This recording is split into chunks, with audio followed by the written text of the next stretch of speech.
ತುಲಾರಾಶಿಯವರಿಗೆ ಭಾಗ್ಯದಲ್ಲಿ ಗುರು ಸಂಚಾರ.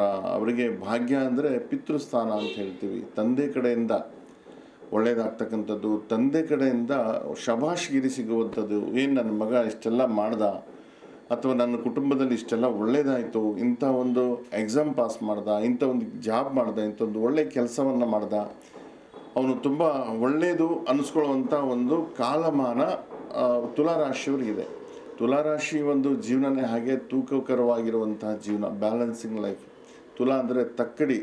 ಆ ತಕ್ಕಡಿಯನ್ನು ಮೇಲ್ಗಡೆ ಹೋದರೂ ಕಡಿಮೆ, ಕೆಳಗಡೆ ಬಂದ್ರೂ ಜಾಸ್ತಿ ಅಂದ ಹಾಗೆ ತೂಕವಾಗಿ ಜೀವನವನ್ನು ನಡೆಸುವಂಥ ಈ ಒಂದು 6 ತಿಂಗಳಲ್ಲಿ ಗಮನ ಇರಬೇಕು. 9ನೇ ಮನೆ ಭಾಗ್ಯ ಅಂದಾಗ ಎಲ್ಲ ಥರನೂ ಭಾಗ್ಯೋದಯ ಅವರಿಗೆ 100% ಆಗುತ್ತೆ.